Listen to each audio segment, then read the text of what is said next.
I had heard about human trafficking, but I didn't connect it with anything that I experienced, because most of the stuff that I saw, it was like people tied up and stuff. But at the awareness day, they talked about what human trafficking is, and that's when I realized that everything that had happened to me was human trafficking, and that it wasn't my fault, and that I could talk about it. Is human trafficking a dark, hidden crime that only impacts the few? Human trafficking has forms that probably we have not even considered. There's girls that walk the street, there's girls that are held captive, there's girls that are carted across the United States, there's girls that are held against their will. It's horrifying. There's so many faces of it, and people need to know. There's just so many different ways that people are trafficked. It's not just sexual trafficking, it's also labor trafficking. Is the only fear of being trafficked simply around the idea of not being kidnapped? It's not the glamorized entertainment factor of a white van, someone to kidnap. A lot of trafficking begins in the family, at home, parents trafficking their children, friends of family trafficking children. Is human trafficking really a problem in our community? Florida is one of the hot spots for human trafficking. We know Florida is a tourism industry. We also know that that will lead to more and more human trafficking. How are average citizens supposed to stop human trafficking? We need to connect with our service providers, our boots on the ground. It's important for people to get engaged, to learn to spot the signs and where to report them. I wish we had a tremendous law enforcement present in every area of our state to watch out and protect citizens, but we need partners in the community. Regardless of what community you come from in the state of Florida, there are vulnerable populations everywhere, often hidden in plain sight.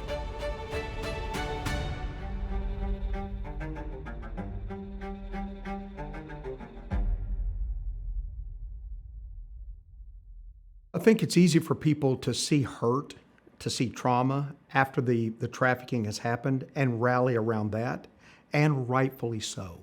But it's easy for us sometimes to come around someone who's post-trafficked and see the hurt and see the trauma, and our human heart says, let's do something about that. It's much more strategic to say, let's come around this issue prior to the trafficking happen. And how do we look at areas of vulnerability? How do we come around the trafficker and the buyer? And how do we prevent this from happening? That requires not just an emotional appeal, but it requires a strategic mind appeal that says we have to end this. What exactly is human trafficking? In most definitions, human trafficking is defined as when an individual or group uses force, fraud, or coercion to compel another into some kind of labor or commercial sex act. So, human trafficking is modern-day slavery.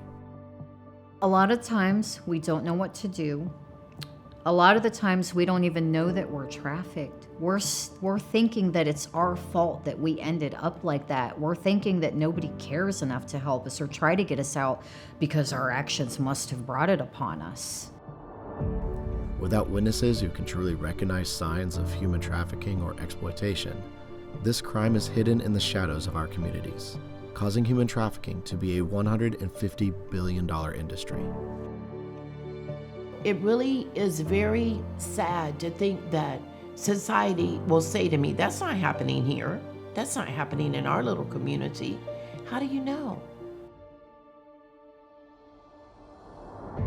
My little sister was a very outgoing person, was a very beautiful person, and yes, she connected to some wrong people because my father was not in our life and she was very vulnerable. But it wasn't her fault that someone promised her all of these things that she needed and then took her and abused her. So I think what society needs to understand is stop judging these girls, stop acting like we know what human trafficking is. I didn't have a clue. And I still to this day feel bad that I didn't know the signs. I didn't understand that there were things I should look for so that I could have helped. We find human trafficking categorized in two ways: sex trafficking and labor trafficking. The world knows the term human trafficking likely the most as sex trafficking. Yet the data we have obtained, which is still very broken, shows that there are more enslaved under labor trafficking than sex trafficking. More and more forms of human trafficking are being realized, and the labor trafficking, by all statistics, is more victims inside labor trafficking than sex trafficking, although sex trafficking has a tendency to generate more profit. You're talking about individuals who have lost their sense of worth and their sense of freedom. What most people don't realize is that the buyer still has to assume the position of entitlement, feeling entitled to purchase an individual or their service or their labor for their own pleasure. Trafficking in all forms target those who are vulnerable.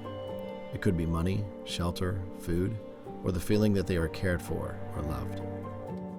This is why it is difficult for someone to report their trafficker or buyer, because they feel that they are at risk of losing what has been provided, or they feel that the reason that they're in this situation is their own fault.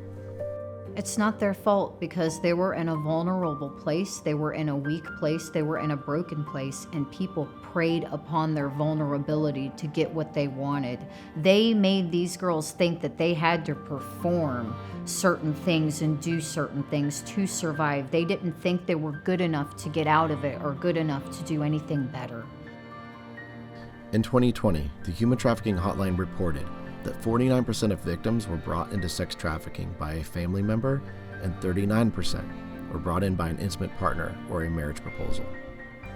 Most traffickers do not find or groom their targets by force in the beginning. Oftentimes, it's someone that enters their life as an intimate partner or a parent figure.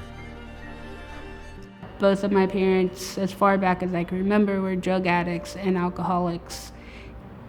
Like, I was told before I even started school that if I talked about the things that happened at home, I would be taken to a bad place. And even though I didn't know what I wasn't supposed to talk about, I just knew I couldn't talk about anything that happened at home. My mom got involved in more drugs, and then she eventually started prostituting herself for her drugs. I was with her, and her drug dealer offered her a $10 piece of crack for me instead of for her. I even asked her why she did it, and she said, because now I can get what I want and I don't have to do anything. Like, it was bad, but I would have done anything to make my mom want me. There's different ways that people go through human trafficking. We know from watching the movies, everybody thinks is throw them in the back of a truck or put them in a cage. I think there's cages in their mind. That's where they are. But most of it is through the cell phone or through the computers. That's what we're finding, or in the schools. Predators, we have in our mind, we think they have a certain look. They don't. It's someone, it could be a preacher or a coach or your best friend.